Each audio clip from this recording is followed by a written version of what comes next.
Voilà, fidèles téléspectateurs, amis internautes, branchés et connectés dans www.comedala.com.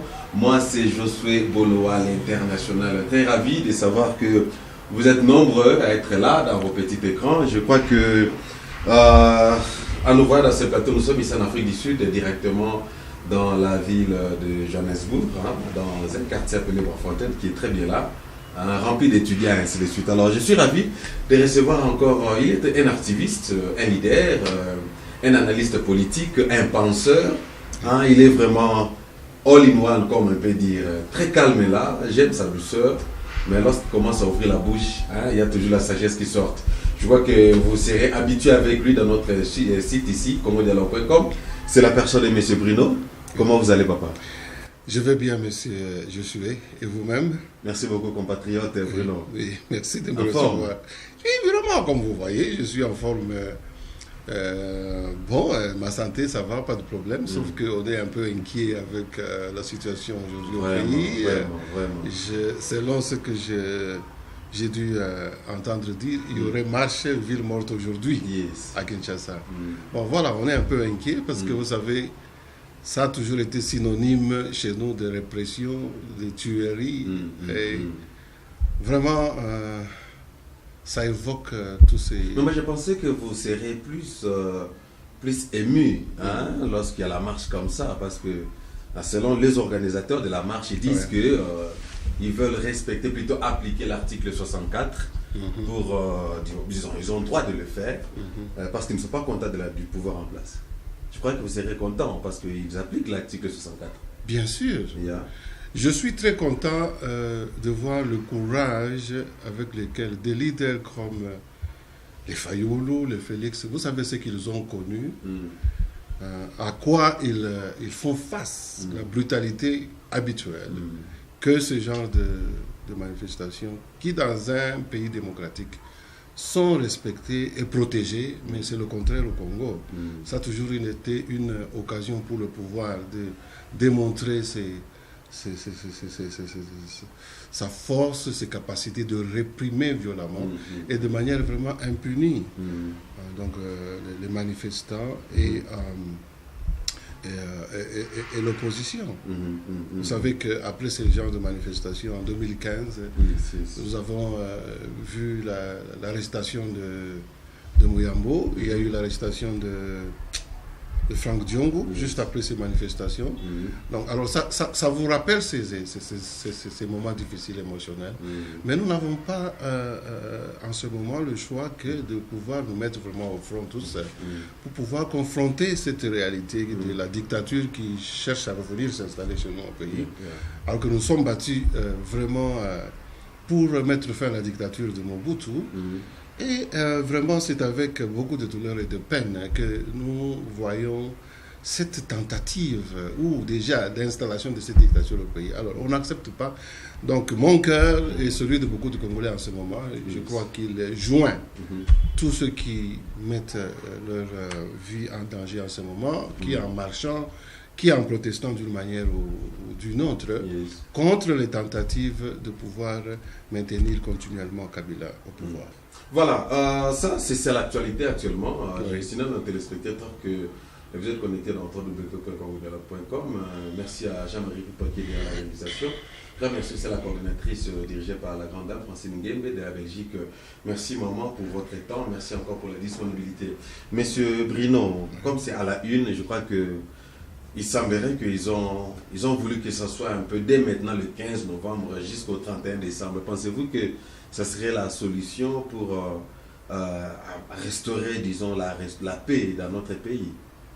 Marche, ville morte, toutes ces histoires. Bon, nous savons, en ce moment critique, nous pouvons nous poser la question de savoir quels sont les autres moyens que le peuple congolais aurait pour faire pression sur Kabila afin qu'il puisse faire demi-tour contre son projet de tricher et de non-respect des accords, celui du 31 décembre.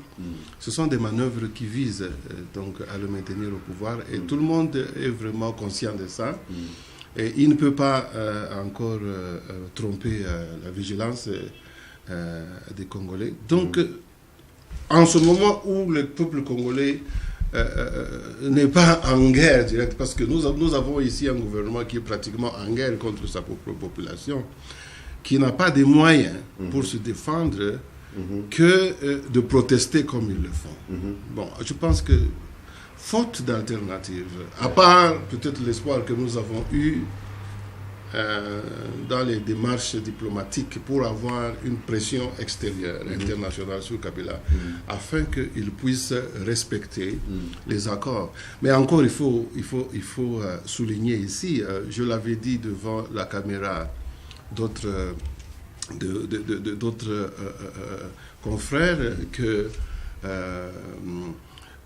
il faut faire attention à la communauté internationale parce qu'elle est maître de la situation. Elle contrôle et l'opposition, contrôle les gens qui sont au pouvoir, la majorité. Donc, il y a une manipulation. Parce qu'étant donné que ceux qui sont vraiment les bénéficiaires dans cette situation du Congo, c'est principalement la communauté internationale qui, pour moi, joue double jeu. Et cela devrait attirer l'attention du Congolais. Voilà, monsieur Bruno, il y a une réflexion qui me vient en tête. Oui. Bien sûr, c'est vraiment une alternative où la population doit s'élever, faire la ville morte, ainsi de suite. Maintenant, j'ai souvent cette préoccupation dans ma tête. Et je crois, je l'ai tout à l'heure là, je suis connecté avec ce qui se passe actuellement au pays. Je crois que M. Félix Tshisekedi dit qu'il soutient la ville morte. Bon, permettez-moi de le citer parce que c'est lui d'ailleurs qui a la tête actuellement. Ils disent qu'il soutient la ville morte et puis il n'a pas peur d'intimidation ni au chantage. Tout ce qui arrive, que la population respecte cela. Et vous pensez que ça, c'est l'unique moyen pour que les élections ou les pouvoirs en place respectent les accords du 31? Bon, nous pouvons nous instruire de l'histoire récente. Vous savez, en 2015, il y avait tentative de révision constitutionnelle. N'eût été les marches qui étaient organisées à l'époque par Fayoulou, je crois même Kamere était parmi les gens qui organisaient la marche. Il y avait Mouyambo, comme je disais tout à l'heure.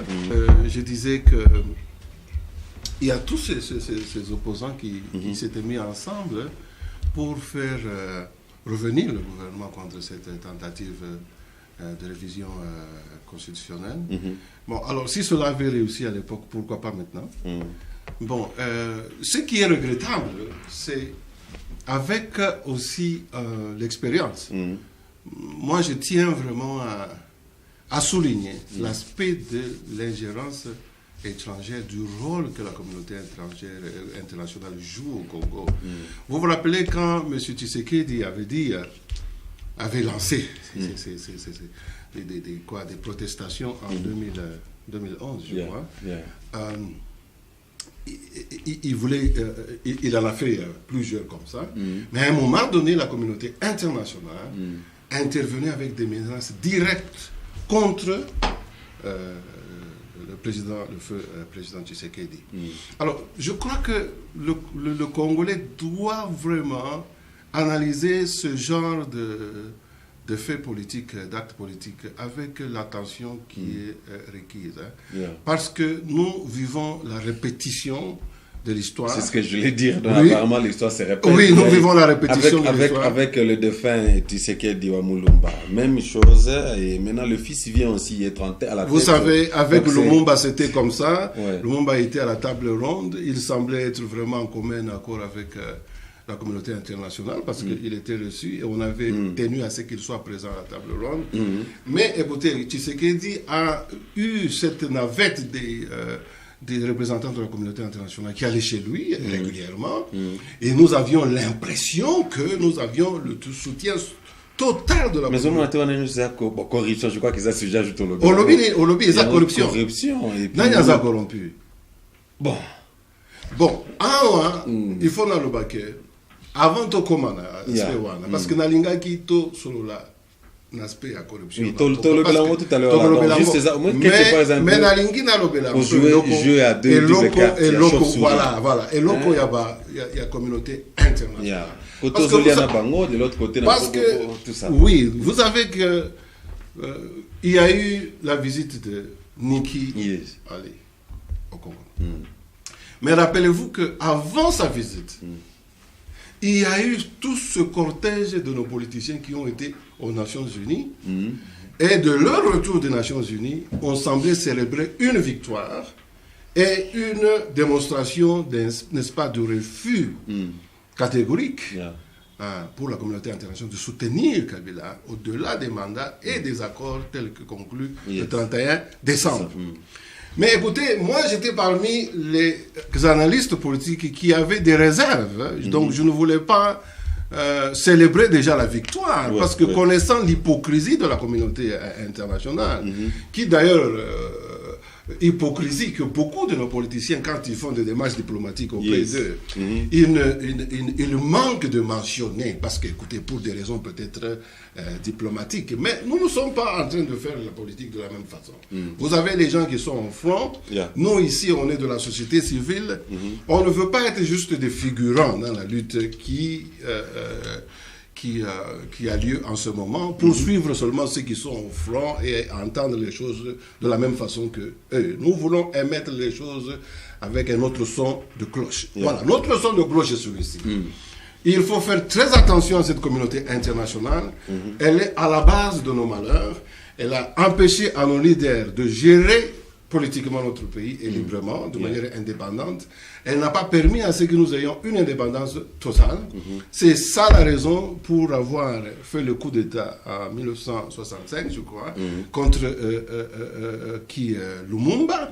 C'est ça la raison d'avoir contourné la démarche de la conférence nationale, où nous devions avoir une transition pacifique de régime de la deuxième République et de Mobutu vers un régime démocratique. Alors qu'ils faisaient semblant de soutenir M. Tshisekedi. Ces mêmes Blancs et communauté internationale préparaient une invasion militaire avec les Rwandais et les Ougandais. Vous voyez que ça, c'était de l'hypocrisie, de la tricherie, si pas un complot vraiment macabre contre le peuple congolais, qui est un peuple épris à la paix.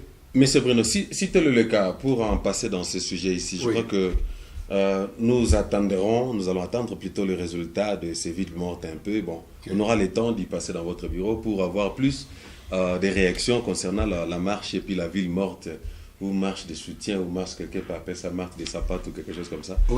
Et puis la ville morte. Pour le moment, qu'est-ce qu'il faut faire? Qu'est-ce que la population doit faire? Ville morte et après? C'est une bonne question, parce que vous savez, nous avons eu de telles démarches plusieurs fois. J'étais en train de parler des conséquences des villes mortes après la tricherie de 2011. Vous voyez la répression à balles réelles. Nous avons d'ailleurs dans YouTube, vous voyez des militaires en train de tirer sur la population qui n'avait pas d'armes et qui n'était pas agressif envers les militaires, qui n'était même pas agressif contre l'ordre public.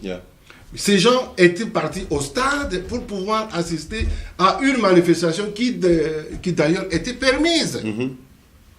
Mais pour disperser les gens, ça, ce sont des images qu'on peut voir circuler sur YouTube. Tout le monde peut voir ça. Ils tiraient sur la population à balles réelles.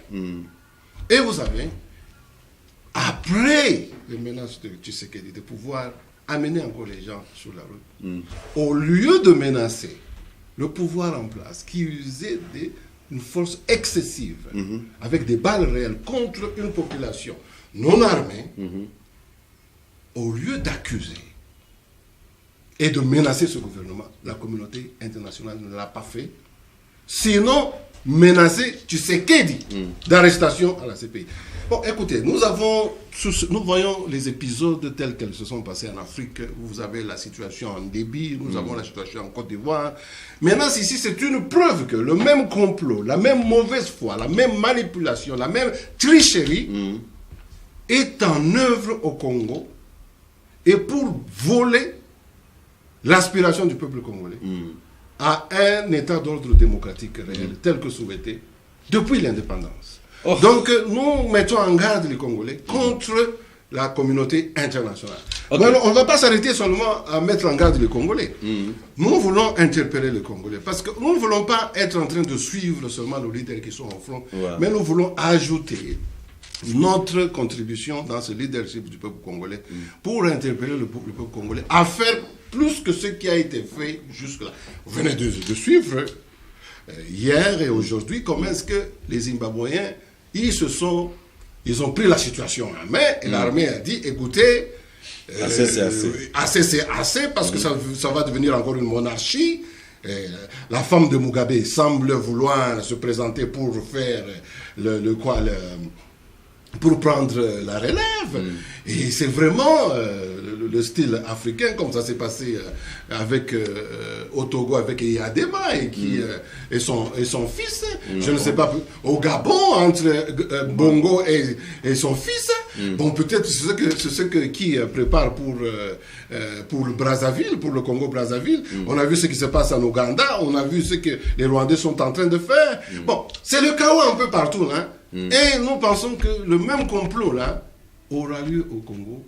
Et nous ne pouvons pas être naïfs devant cette communauté internationale qui est en train de nous tromper, de nous endormir et de nous distraire. Mais ce qui fait que vous pensez que vous demanderez ou vous souhaiterez que la population, au lieu de faire la ville morte contre le pouvoir en place, qu'il fasse la ville morte contre les Occidentaux. Je n'ai pas dit ça. Je veux dire que nous devons considérer tous ces aspects et augmenter nos sphères d'action. C'est-à-dire, on ne peut pas se contenter seulement des villes mortes. Nous devons faire plus que ça. Je vais par exemple indiquer que partout au monde, vous allez constater que dans cette naïveté, la communauté internationale trompe la vigilance et donne des faux espoirs aux Congolais et aux leaders qui croient naïvement en eux. Tout ça pour pouvoir jouer dans le compte de Kabila et dans le compte de leurs intérêts. Parce que ce sont eux qui bénéficient directement au Congo. Je vais donner un scénario. Je vais dire ceci. Vous avez un pays où le gouvernement use de forces excessives contre la population, qui a besoin de protection, mais qui n'en a pas. Mais quand elle veut revendiquer qu'elle n'a pas de protection, qu'elle est meurtrie chaque jour, ce gouvernement tire encore sur ce peuple-là.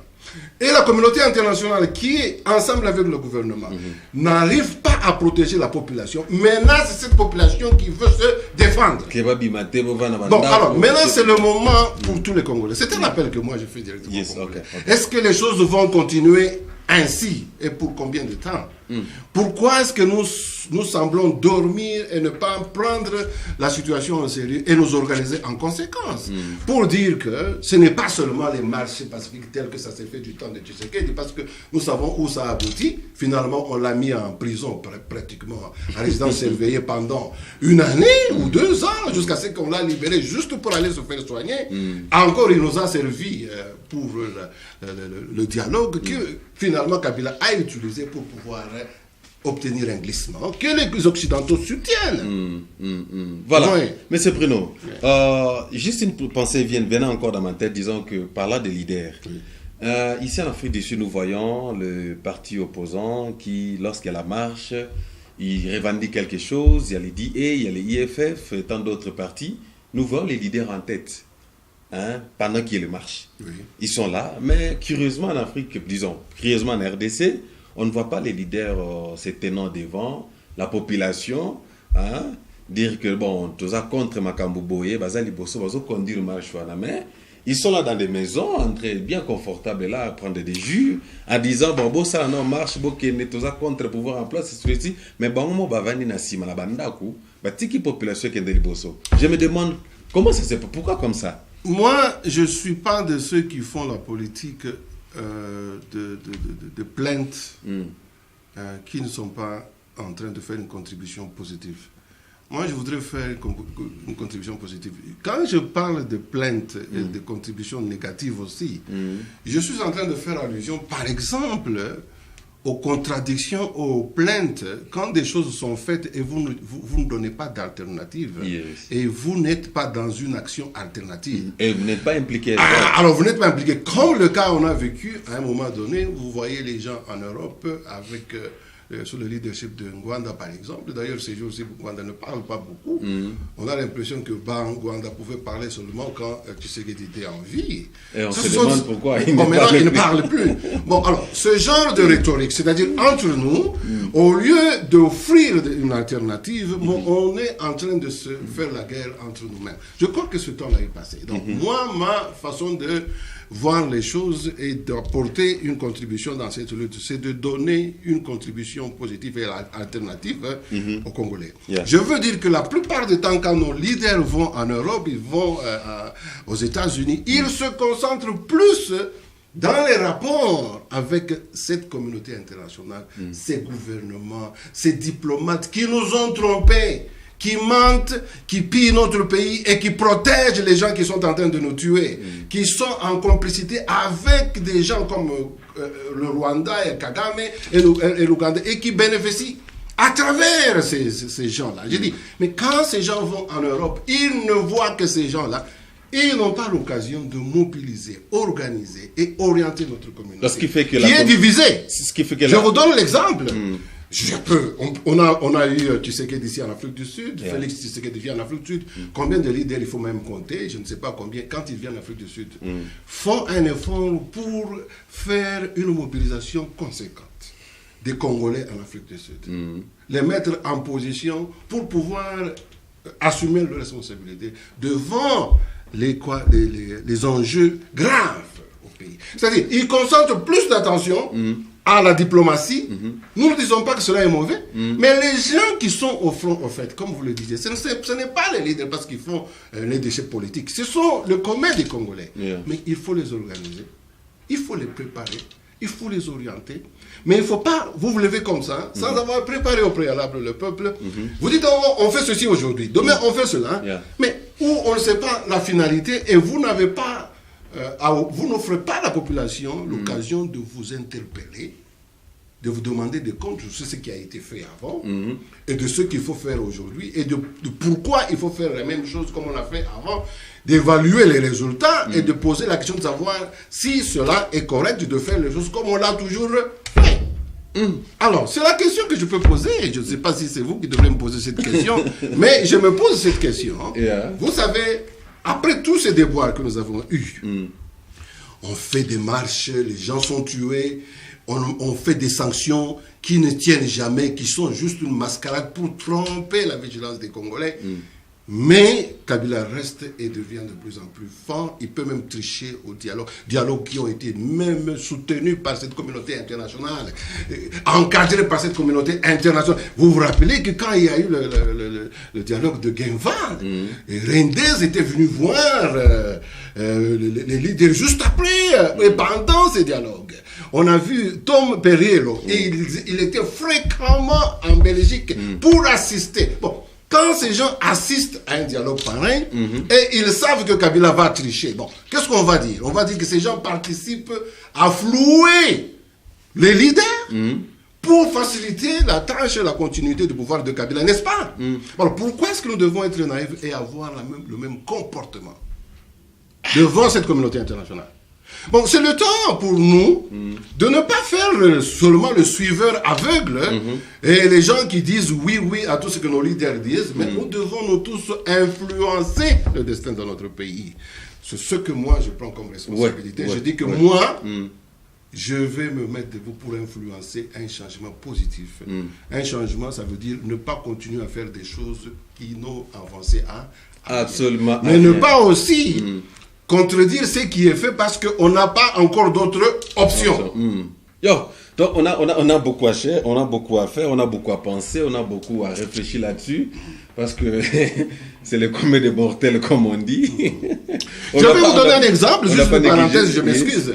Vous savez, à l'époque, l'Afrique du Sud était confrontée à une situation presque similaire au Congo, parce que la communauté internationale était avec le gouvernement apartheid. Il finançait ce gouvernement. Il profitait de la richesse de l'Afrique du Sud, l'or, et toutes les richesses de l'Afrique, le diamant. Mais ça bénéficiait à qui? Aux Occidentaux. Mais les Occidentaux donnaient les armes au gouvernement d'apartheid. Non seulement les armes, ils donnaient les moyens et ils investissaient sous ce gouvernement d'apartheid. Donc, nous avons la situation similaire. Donc, nos frères ont pu se battre pendant longtemps. Vous savez qu'il y a eu le chef Luthuli à l'époque, qui précédait Mandela, avec sa démarche de lutte pacifique, qui n'avait abouti à rien, parce qu'on continuait à tuer les gens, et personne ne voulait rendre compte, et on demandait des comptes à personne. Cette communauté internationale ne condamnait pas le gouvernement d'apartheid. C'est ce qui se passe au Congo aujourd'hui. Et cela a amené un changement de leadership dans l'ANC, un changement d'approche dans la lutte. Vous savez, l'époque là a marqué dans le changement d'approche de l'ANC, il y a eu la formation de Mokotoué Ouassis. Les gens sont partis en exil pour se préparer, pour voir dans quelle mesure ils pouvaient se défendre. Parce que l'option non pacifique, souvent c'est une option défensive. Parce qu'on parle souvent de rébellion au Congo, mais il y a des rebelles qui sont agressifs contre le Congo, mais il y a des rébellions qui sont défensives. Alors on ne peut pas mettre tout dans la même... La même boîte, comme la MONUSCO a fait dernièrement à Bukavu, au Kivu, où ils considèrent maintenant les Maïmaï comme des rebelles agressifs. Non.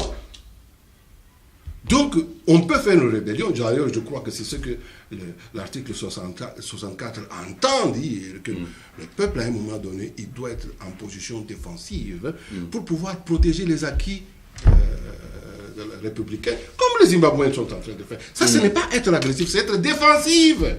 Contre ses propres droits. Monsieur Bruno, merci beaucoup. Vous êtes là, je suis branché connecté dans www.congodialogue.com. Espace dialogue, là où la réflexion, la connaissance se rencontrent. Je suis avec Monsieur Bruno, ici en Afrique du Sud. Nous réfléchissons. On a voulu encore parler de l'actualité actuellement qui se passe en RDC. Compatriotes, vous êtes branchés, vos Olandabiso, marche partout. Bon, les Loti Lobikuna. Je crois que vous avez quand même certains atouts.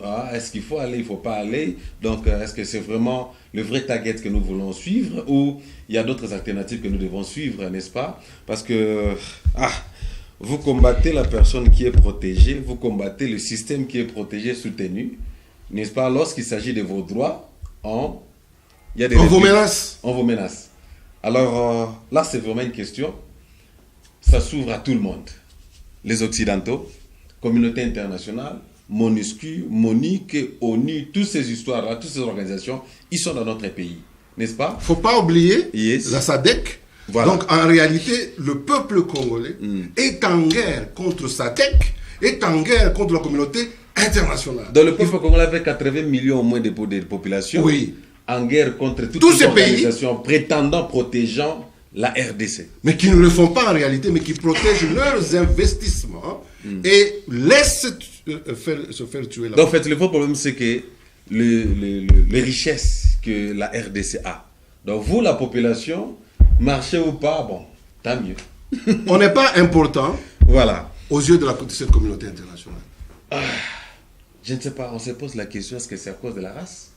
Ou qu'est-ce que la RDC a fait? En fait, et un débat à suivre, vous voulez participer, nos numéros sont dans vos petits écrans. Monsieur Bruno, merci pour cette réflexion. Je crois que ça risquerait que ça puisse être le débat du jour, mais c'est vraiment très choquant, très décevant. Il y a la SADC, il y a les communautés internationales, il y a presque toutes ces organisations-là, et on n'a vu aucune d'eux se soulevant pour protéger la population. Toutes les organisations que la population font, marche, ville morte et tout ça, il n'y a personne qui protège. Et on nous accuse, et on nous menace. Alors nous souhaitons que cela se passe d'une manière pacifique, en fait qu'il n'y ait pas de villes plutôt, que nous puissions faire perdre des gens. Parce que Sougara Ndengwana, et puis nous oublions que lorsque des marches comme ça, l'économie est affectée aussi. N'est-ce pas? Lorsqu'il y a ville morte, Fungamite, Nagoma, Nakisangani, partout, et les gens sont là à la maison, ils n'ont même pas de nourriture. Et ça affecte l'économie et ça rend la population de plus en plus pauvre. N'est-ce pas? Monsieur Bruno, allons dans le sujet du jour. Nous avons voulu parler, vous en avez soulevé quelque part, prise en charge. Oui. Est-ce que ce n'est pas un moyen aussi que la population prenne en charge?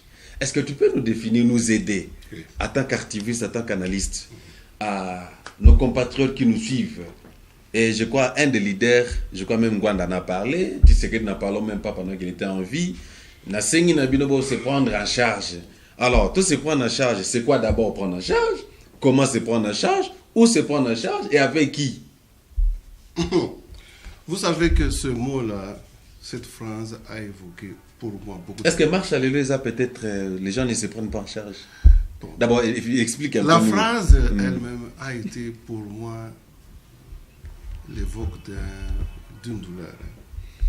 Parce que je me rappelle depuis que j'avais quitté le Congo, il y a de cela maintenant presque 30 ans, donc 26 ans, et les marches auxquelles nous avons eu à participer, vous vous rappelez à l'époque il y avait Ibu, toute la terreur que Mobutu... vous connaissez l'histoire du campus de Kinshasa, vous connaissez la marche des chrétiens, comment ça a fini. Et bon, vous voyez, il y a eu l'entrée d'AFDL. Mais pourquoi est-ce qu'AFDL est entré? C'est parce que la population s'est mise debout. Le mot congolais debout n'a pas commencé aujourd'hui. Mais souvent, les Congolais se sont mis debout quand il fallait, n'est-ce pas? Lors de l'indépendance, les Congolais ont été debout pour réclamer l'indépendance. Et beaucoup de Blancs ont fui notre pays contre une population qui n'était même pas armée, mais qui a eu à manifester une motivation pour son indépendance. Parce que nous avions un leadership qui n'était pas en train de tergiverser sur cette question, qui voulait l'indépendance immédiate. Le peuple a suivi le leadership et nous l'avons obtenu. Bon, bien que les Blancs n'ont pas aimé la façon dont cela a été fait, mais écoutez, nous avons eu l'indépendance ce jour-là. Et moi, je remercierai pour toujours le leadership de Lumumba, parce que c'est un leadership que nous avons du mal à identifier, à voir aujourd'hui, parce que la plupart de nos leaders n'osent pas dire aux Blancs que ce sont eux le problème. Ils sont en train de tenter à nous voler l'indépendance chèrement acquise en 1960. Ils veulent faire revenir l'ordre ancien. Alors, nous avons besoin des leaders qui puissent le dire tout haut et clairement que notre indépendance est encore mise en danger, remise en question. On est en train de nous le voler. Et nous devons citer les gens qui sont en train de nous le voler et les agents qui travaillent pour eux. Donc je disais que vous avez posé la question de savoir la prise en charge c'est quoi. Je vous retrace l'histoire du peuple congolais à des moments historiques. D'ailleurs, ce n'est pas seulement l'indépendance. Même quand Kimbangu s'est présenté, les Congolais l'ont suivi. Vous voyez. Bon, maintenant, imaginez que Kimbangu n'existe pas.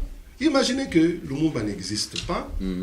Dites-moi, qui pouvait alors demander à la population de se tenir debout pour réclamer cette indépendance? Vous voyez que nous avions un objectif clair devant l'occupant qui était belge, qu'on ne voulait pas qu'on voulait une indépendance par rapport à eux.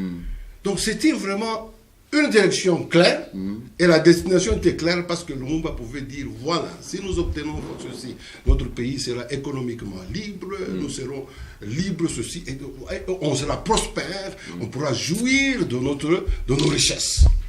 Vous voyez? Alors, c'est ce genre de leadership que nous voulons continuer chez nous. Bon, alors, quand vous évoquez le mot prise en charge, ça me fait beaucoup de mal. Mais des fois aussi, ça évoque un appel aux Congolais de faire plus qu'ils n'ont fait. Mais alors, la question de savoir, est-ce que les Congolais n'ont pas fait assez? C'est une des questions qu'on peut se poser. Ou bien ceux qui sont en train de nous diriger sont arrivés à la fin des actions qu'ils pouvaient faire pour nous aider à arriver à destination. Bon, si tel est le cas, qu'est-ce qu'il faut faire? Qu'est-ce qu'il fallait faire en ce moment-là? Parce que vous imaginez, vous pouvez être un père de famille, les choses sont difficiles dans la maison, et puis vous rentrez un jour à la maison, vous dites à la famille, écoutez, prenez-vous en charge, vous dites ça à tous les enfants. Et à la femme. Vous dites ça à la femme. À ta propre femme. Bon, il y a la guerre, parce que la situation au Congo, c'est que nous avons un gouvernement qui est en guerre contre la population, qui est sans protection. Alors, quand vous dites ça à quelqu'un, prenez-vous en charge, c'est-à-dire que vous-même, vous n'êtes plus à mesure de les protéger comme vous le faisiez avant. Ça veut dire que vous-même, vous ne voulez plus donner des directions comme vous le faisiez avant. Ça veut dire que vous avez réalisé que tout ce que vous avez fait est arrivé à la fin, que vous n'avez plus d'autres choses à faire, d'autres instructions à donner. Prenez-vous en charge. Voilà, ce sont des aspects. Mais j'ai entendu aussi des gens dire que, écoutez, Prenez-vous en charge, écoutez, Tshisekedi a tout fait, il vous appelle d'aller faire des marches, vous dormez, vous faites seulement 1 jour, 2 jours, vous ne venez plus. Vous êtes un peuple amorphe. Mais je pose la question. Vraiment, le peuple congolais est amorphe? Depuis l'indépendance, les Congolais n'ont-ils pas été debout depuis l'indépendance? Quand Mobutu s'est mis à exagérer avec sa dictature, nous, on ne s'est pas mis debout. Combien de gens sont morts? Bon, maintenant, dites-moi, quand maintenant, parce que j'ai entendu ces gens dire, alors, cela interpelle tous les leaders qui sont en train de répéter comme des perroquets les phrases de nos leaders. Parce que ce qui nous tue aussi, c'est nous comporter comme vraiment des suiveurs et des perroquets sans réfléchir sur ce que nous sommes interpellés à faire. Parce que notre destin ici est en cause. Parce que si nous n'interprétons pas les choses dans le contexte, je vais vous donner l'exemple. Il y a eu la tuerie des Bundu Congo, à Kinshasa. Tout le monde a vu ça à la télévision. Ces gens ont été tués aussi à Bandundu, à l'Équateur. Tout le monde connaît ça. On connaît l'histoire de Mukongubila, comment ils se sont fait tuer. Qui ne connaît pas ça? L'histoire de Kamina Nsapu, qui est récent. Mais au Kivu, cela se fait depuis 96. Beaucoup d'années, il y a beaucoup d'années. On a tué les prêtres qui ont osé lever la parole. On a tué les chefs coutumiers qui se sont mis debout pour défendre leurs droits. On les a tués. Maintenant, quand vous dites à tous ces gens-là, les Maïmaï, vous dites maintenant, prenez-vous en charge. Alors qu'ils sont toujours dans la défensive, depuis longtemps, ils protègent leur territoire. Maintenant, comment est-ce que les Maïmaï vont interpréter ça? Dites-moi. Moi, je suis là comme Maïmaï. Vous me dites maintenant, prenez-vous en charge. Cela va signifier quoi pour moi? Évidemment, vous avez aussi les combattants ici qui vont se dire, non, nous avons compris cette directive, prenez-vous en charge. Bon, alors chacun fait ce qu'il veut. Donc c'est la guerre entre les Congolais. Tu vois un Congolais qui descend de l'aéroport, tu l'attaques. Tu fais ceci, quelqu'un a une opinion différente, tu l'attaques. Tu dis que non, mais c'est chacun pour soi, prenez-vous en charge. Bon, il y a des interprétations qui peuvent compromettre notre lutte.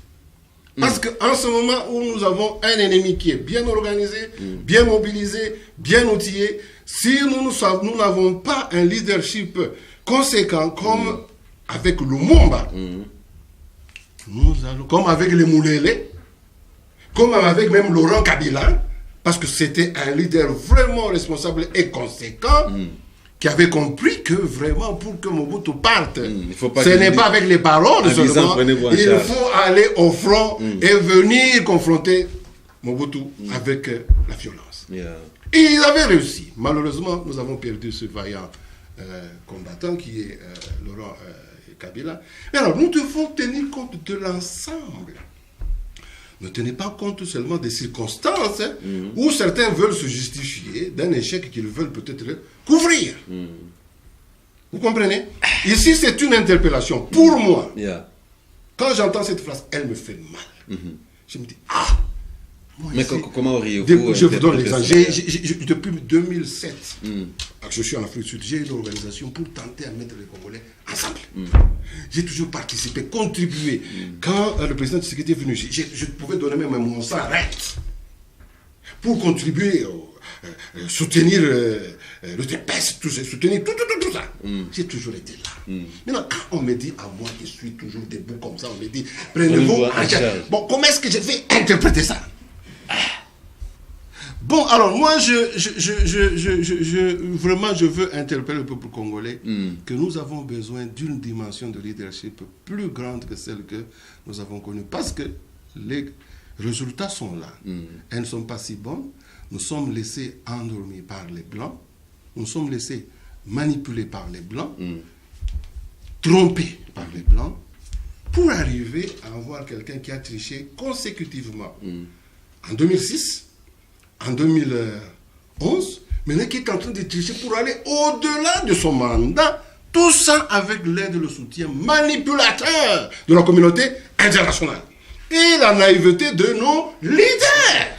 Qui vous disent parce qu'ils ne veulent pas dire que ces gens sont les mauvais, ils veulent nous arracher notre indépendance en soutenant cet homme qui est complice. Donc, nous n'allons pas faire les mêmes déclarations et la même approche par rapport aux gens qui sont à Kinshasa, qui ont peut-être leur réalité, nous ne pouvons pas fuir devant la responsabilité d'identifier le véritable problème. Nous avons la SADC qui est en guerre contre le Congo. Nous avons, parce que tous ne regardent que leurs intérêts, ils n'ont pas à cœur la protection des Congolais. Nous avons la communauté internationale, nous avons la Belgique, la France, les États-Unis. Et pourtant, vous savez, tous ces pays-là se réclament être pays chrétiens. Et c'est là où nous avons un problème. Parce que beaucoup de pasteurs, et vous savez que dans cette guerre, même Israël finance Kabila, vous avez Dan Gettler, c'est un juif. Et vous avez les plus grands investisseurs au Rwanda aujourd'hui, ce sont des juifs. Ceux qui volent, qui pillent au Kivu, la plupart sont des juifs. Mais vous savez que nous, on adore les juifs même quand ils sont en train de nous tuer. Quelle naïveté, le peuple congolais. Réveillez-vous. Si les Sud-Africains ont eu la chance d'être sauvés, c'est parce qu'ils ont eu le courage d'identifier le problème dans son ensemble. Ça ne veut pas dire qu'on ne peut pas avoir des Juifs qui peuvent travailler pour nous. Ça ne veut pas dire qu'on ne peut pas même avoir des Rwandais qui peuvent travailler pour nous. On peut en avoir, mais si on en a, alors ce sont des gens de valeur.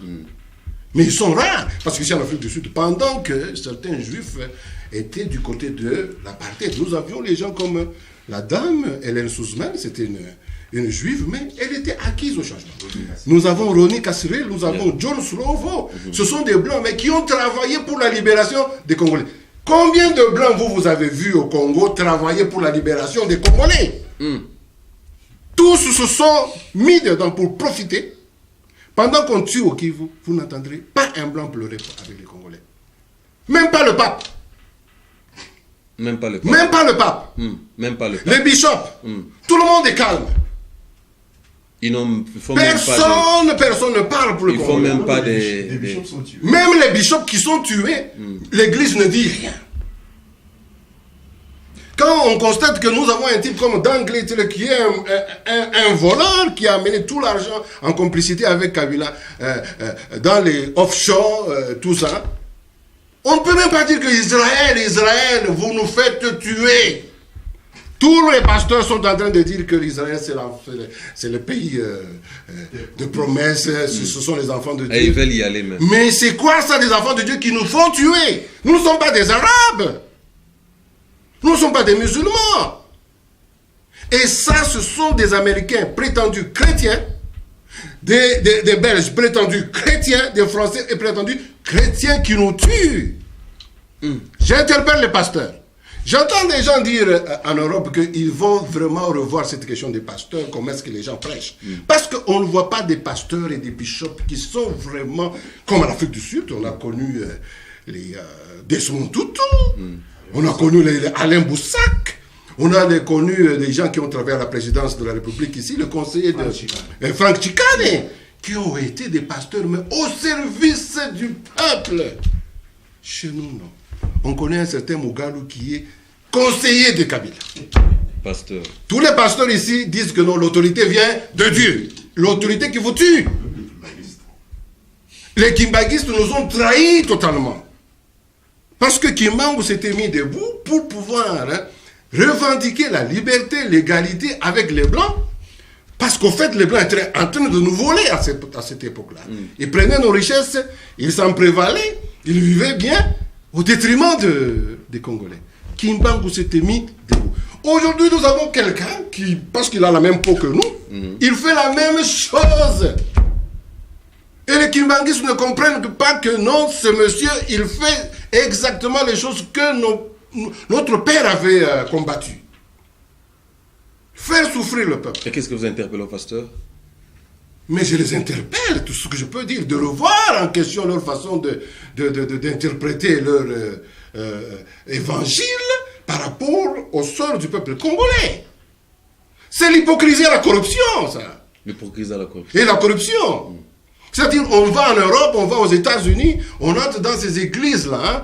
Bon, peut-être d'ailleurs, ils courent dans les églises ou dans les tabernacles des Juifs pour avoir des dons et tout ça.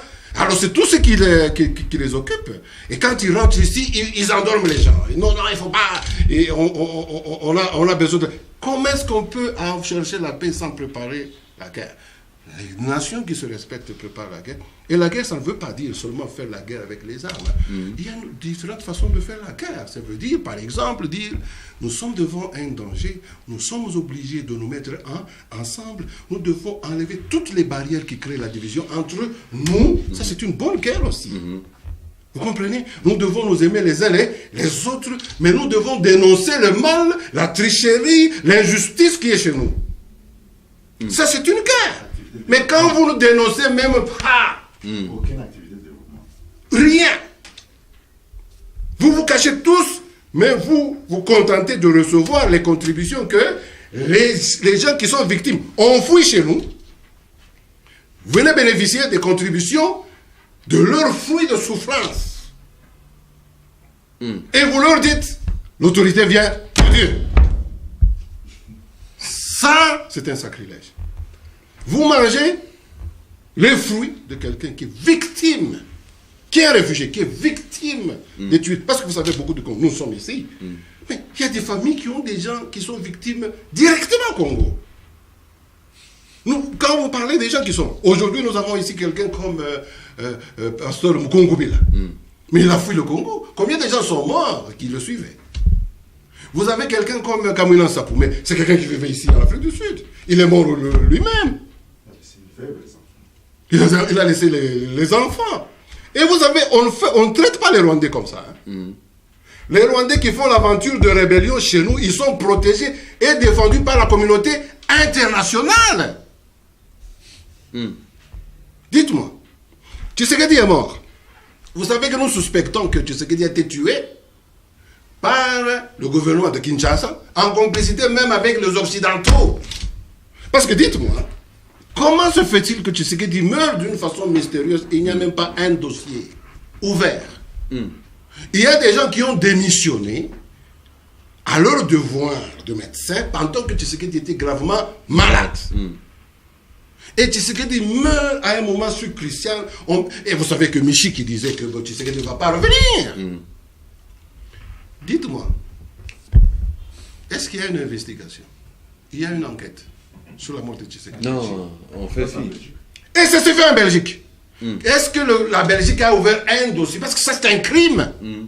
Donc, il y a possibilité de crime. Et ce sont ces gens-là. Nous allons vers eux. Nous allons baisser la tête. Nous voulons que leur bonne foi puisse nous aider. Je demande aux Congolais de se réveiller. Voilà. Monsieur Bruno, merci beaucoup. Vous avez remarqué que je lui ai donné juste quelques paroles, quelques temps, pas pour l'interrompre, juste pour qu'il s'exprime, n'est-ce pas? S'il y a des questions, des réactions, il y a des numéros dans nos petits écrans, n'hésitez pas. Même le numéro de M. Bruno sera affiché dans vos petits écrans. M. Bruno, des fois, c'est très regrettable. On a l'envie même de pleurer en écoutant ce que vous dites là. Vous imaginez aujourd'hui, le 15, les gens seraient sortis sur la rue, sans armes, on aurait tiré sur eux, et le lendemain, on peut menacer Félix, on peut menacer tous ceux qui ont amené les gens sur la rue, par la communauté internationale, mais qui ne va rien dire contre cette armée qui va utiliser les balles réelles contre la population. Ça, c'est quel monde là, nous vivons? C'est la tricherie, c'est l'immoralité. Vous savez, si vous en avez, vous voulez aussi participer, contactez-nous dans le numéro sur le petit écran. Monsieur Bruno, un élément encore vous avez soulevé pour nous amener à la fin de notre interview aujourd'hui. Je crois que vous avez beaucoup à dire et je crois que nos téléspectateurs, nos amis fidèles, téléspectateurs internautes méritent que vous puissiez encore revenir pour réveiller encore la conscience, surtout de nos pasteurs. Là, on aura une édition spéciale. Je crois que le pasteur qui nous suit là-bas, pas vous, à l'autre là qui est déjà corrompu, hein, pas vous, si vous n'êtes pas corrompu, donc on ne vous parle pas, n'est-ce pas? La corruption ne concerne pas seulement les pasteurs. Alors, je voulais faire une parenthèse là. Yes. Les Congolais, nous tous, je ne veux pas donner le pourcentage ici, mais j'ai dit c'est un mal congolais aujourd'hui. Voilà, si Kabila est là au pouvoir, que ce soit les gens... Regardez ce que Tibala a fait, Olenga a fait. Il y a des gens, si vous allez sur YouTube, j'ai suivi d'ailleurs dernièrement le YouTube de José Makila. Vous connaissez José Makila? Yeah. Les choses que José Makila dit contre Kabila. Et puis avoir la position que José Makila a pris aujourd'hui. Je suis sûr qu'il est dans le camp des Olenga Nkoy. Mes frères, comment vous pouvez changer de position de cette façon-là? Parlons un peu de la corruption. C'est là, frappe toutes les couches, n'est-ce pas? Tous les domaines, les politiciens, les enseignants, les pasteurs. Il faut pas caser cela dans non, c'est pas seulement les pasteurs. Yeah. Chacun a sa part de responsabilité. Les politiciens, nous les communs des Congolais, nous avons chacun notre part. Yes. Alors c'est un mal qu'il faut que nous puissions, dans notre discussion ici, étaler un peu les aspects. Mais qu'est-ce qui amène cela d'abord là? Qu'est-ce qui pousse les gens à la corruption? Qu'est-ce qui pousse les gens à la corruption? Il y a beaucoup de choses. J'ai eu à discuter avec certains responsables de l'UDPS. Je m'excuse, je vais taire le nom parce que c'est un peu sensible. Certains disent que ce que Tibala a fait, il a raison. Donc, cette tromperie, cette tricherie de Tibala, certains membres de l'UDPS aujourd'hui disent que ils ont raison, il a raison. Je peux sous-entendre que ces gens-là ne sont pas pour Félix. Ok. Mais est-ce que nous nous battons pour Félix ou bien nous nous battons pour un peuple? Nous nous battons pour Tshisekedi ou bien nous nous battons pour notre peuple et notre destin? Ce qui importe, c'est servir le peuple ou bien servir ses intérêts en se permettant de trahir l'aspiration du peuple n'importe comment. Parce que ces gens ne se gênent pas que ce qu'ils font, leurs actions, affectent le destin du Congolais. Vous savez qu'avec ce qu'ils ont fait là, ils ont célébré quelque part la mort de Tshisekedi. Quelque part, ils ont célébré la mort de Tshisekedi. Donc ce sont des gens, en fait, la mort de Tshisekedi était souhaitée. Parce que leur objectif principal, c'est avoir le pouvoir, diriger. C'est la succession dans l'UDPS. Si Tshisekedi meurt, il faut que nous nous retrouvions parce que nous sommes battus pendant longtemps. Mes frères. Donc ça devient une quête personnelle. Donc à un moment donné, ce n'est plus les aspirations qu'on prétendait servir pour la nation. Maintenant, ça devient une aspiration personnelle. Donc là, quand vous vous détournez comme ça, pour une cause noble, une cause que tout le monde accepte comme correcte, que tout le monde accepte comme juste, vous l'abandonnez seulement pour votre intérêt personnel. C'est une forme de corruption, ça. Tout le monde sait que non. Écoutez, dans une maison, vous avez le papa et la maman et les enfants, que normalement, quand vous avez les enfants, ça vient de l'accouplement du papa et de la maman. Et vous savez, vous avez l'évidence que vous entrez dans une maison, vous pouvez voir que les enfants se ressemblent à leur papa ou à leur maman. Mais si quelqu'un vient dans la maison avec toutes ces évidences, il constate, et puis il dit à ce papa ou bien à cette maman ou à ses enfants, ce n'est pas votre papa, ce n'est pas votre mère, ce n'est pas votre maison. Moi, je suis là, c'est moi maintenant le maître de cette maison. Comment vous allez vous sentir dans votre cœur? Dérangé. Vous vous sentirez mort, n'est-ce pas? C'est un peu à ce degré-là de déviationnisme que nous vivons. Des gens qui ont fait 30 ans, qui prétendent avoir fait 30 ans pour la lutte, mais un jour ils disent non. Tshisekedi est mort. Ce rassemblement ici, c'est moi qui étais présumé être le président, le successeur de Tshisekedi. Parce que vous êtes en train de propulser Félix. Moi, j'abandonne tout. Je rejoins même le camp de Lucifer. Dites-moi si les disciples de Jésus étaient comme ça. Dites-moi. Parce que, par exemple, vous savez, quand Jésus était là avec ses disciples, quand Judas est venu, Judas était très arrogant. Il parlait trop, il faisait des fausses promesses, mais à un moment donné, Jésus a choisi Judas à la place d'un autre apôtre. Mais il y a des apôtres qui étaient mécontents, qui étaient furieux, qui étaient révoltés. Comment Jésus, tu peux choisir Judas à la place d'un apôtre qui est fidèle à toi? Nous t'abandonnons aujourd'hui. Cette histoire de salut, ça ne nous concerne plus. Vous vous imaginez une telle inconscience, une telle déviation. Donc le plan de salut aurait été détourné si les apôtres avaient agi ainsi. Et c'est ce que c'est facile. Mais ces gens ont dit non, qu'on puisse mourir, mais que la vérité puisse triompher. Que le plan et le destin de notre salut puissent triompher. Si le maître a fait ça, lui-même il sait pourquoi. Mais ce n'est pas le cas avec lui. Mais ce n'est pas le cas. Et vous voyez quelqu'un comme Tchibala là, Judas entre et dit que non. Moi, aujourd'hui, c'est la fin du Maître Jésus parce que, comment il a permis que Judas entre. Et il va aussi comploter comme Judas pour tuer Jésus parce qu'il veut le remplacer Jésus. Si on avait de telles personnes, est-ce qu'on aurait connu la Bible comme on la connaît? Non. Ça aurait été une trahison qui aurait empêché le plan de salut. Vous comprenez, papa? Je comprends. Bon, je veux aussi qu'on parle de chrétienté de manière pratique. Parce que les gens chez nous parlent de chrétienté pour distraire, faire que les gens puissent accepter une situation inacceptable, même être esclave pour toujours, alors qu'avec Jésus, il n'y a plus d'esclaves. Dans le même cas, ça s'applique avec nos hommes politiques. Bon, on a connu Moïse Katumbi, on a connu Vital Kamerhe, il y a Francis Kalombo, tous ces gens-là que nous avons connus, donc ils jouent presque le même rôle. N'est-ce pas? Il y a un changement. Je ne peux pas, bien que j'ai mentionné le cas qui est flagrant ici de Tchibala et de Olenga.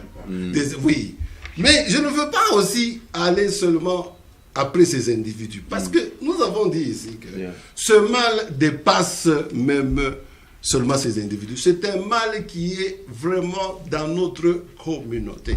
Parce que quand Tchibala fait ça, il y a des Congolais qui le suivent. Quand Olenganko fait ça, il y a des Congolais qui le suivent. Quand Kabila est à Kinshasa, il y a des gens qui vont aussi au stade, qui écoutent les mensonges de Kabila.